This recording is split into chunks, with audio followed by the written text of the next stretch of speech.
જય શ્રી કૃષ્ણ, જય માતાજી। મારા વહાલા દર્શક મિત્રોને રેખા રાદડિયાના સ્નેહ ભર્યા નમસ્કાર। મિત્રો, આજે આપણે આવ્યા છીએ અમરેલીમાં શ્રી અમૃતધારા સોસાયટીમાં શ્રી બિલેશ્વર મહાદેવના મંદિરે। જય મહાદેવ, જય મહાદેવ।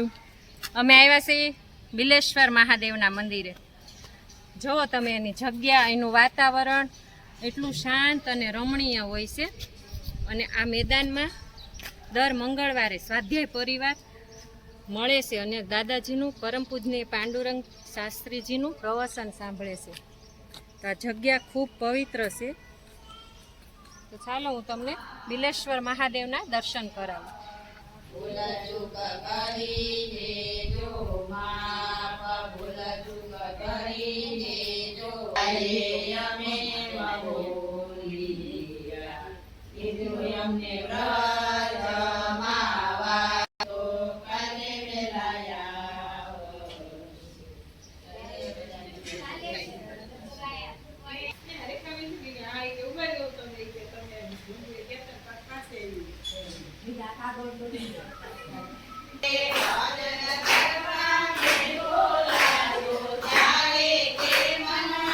હશે બિલેશ્વર મહાદેવ।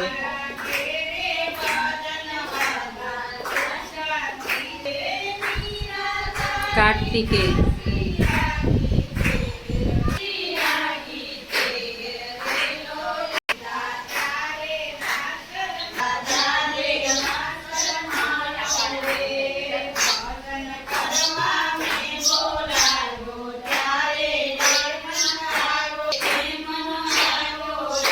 गणपतिजी महाराज।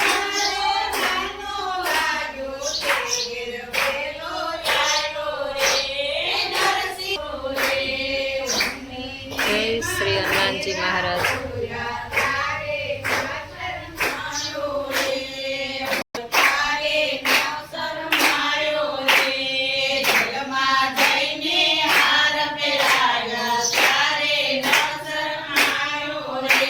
સવારના 10 વાગ્યા છે। 9 થી 10 આ બેનો સત્સંગ કરે છે।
તો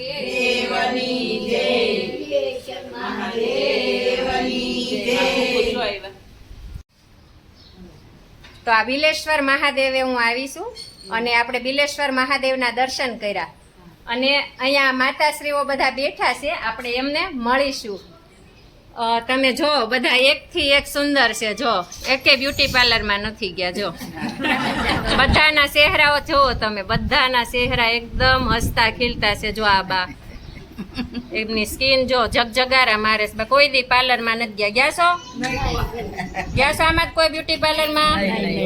જો છે ને સુંદર હિરોઈને ટૂંકી પડે એવા છે બધા માતાશ્રી. શું કામ ખબર કે અહીંયા રોજ ભજન કીર્તન કરે છે, ઘરકામ કરી અને અહીંયા મંદિરમાં જો આ સરસ આવા વાતાવરણમાં ભગવાનના સાનિધ્યમાં આવી અને ભગવાનના કીર્તન ગાય છે.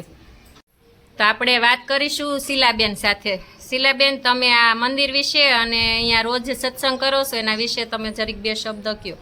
અમારે આ બિલેશ્વરનું મંદિર 2 વર્ષથી અમે અહીંયા બનાવ્યું છે. મહિલા મંડળે બહેનોએ ખૂબ ઉત્સાહથી મહેનત કરી અને આ મંદિર બનાવ્યું છે અને એની બધું જ દેખરેખ, આ સાર સંભાળ બધું બહેનો દ્વારા જ થાય છે.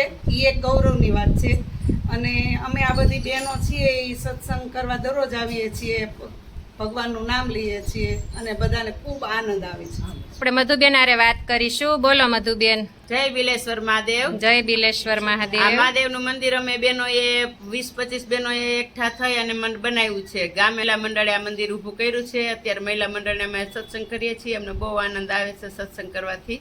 રોજે અમે 1 કલાક અહીં સમય બચાવીએ છીએ અમારો ભક્તિભાવમાં. જય બિલેશ્વર મહાદેવ. જય બિલેશ્વર મહાદેવ. તો મિત્રો, એ સમયની કિંમત કરે છે આ લોકો અને ઘરકામ પતાવી અને અહીંયા મહાદેવના મંદિરે આવી અને ભગવાનના હરિ કીર્તન કરે છે. એનાથી એમને ખૂબ જ ખુશી થાય છે. એટલે 30 દિવસ તે લોકો સવારમાં 9 થી 10 અહીંયા હોય છે મંદિરે. તો આ બધા બહેનોને આપણે મળ્યા. જય શ્રી કૃષ્ણ. અમે રોજે આવીએ છીએ મંદિરે અને કાયમ સત્સંગ કરીએ છીએ.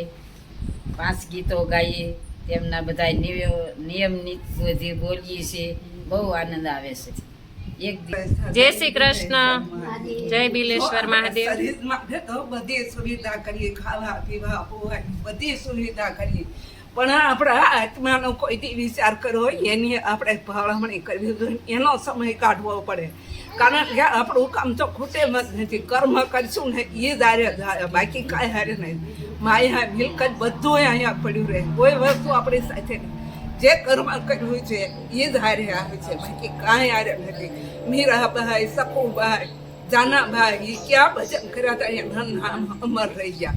આપણે કોઈ યાદ નથી કરતો, આપણે ઓળખતા નથી, તો એના નામ અમર રહી જાય. એ રીતે ભજન કર્યું છે. એટલે આપણે થોડું ઊંડું ઉતરવાનું.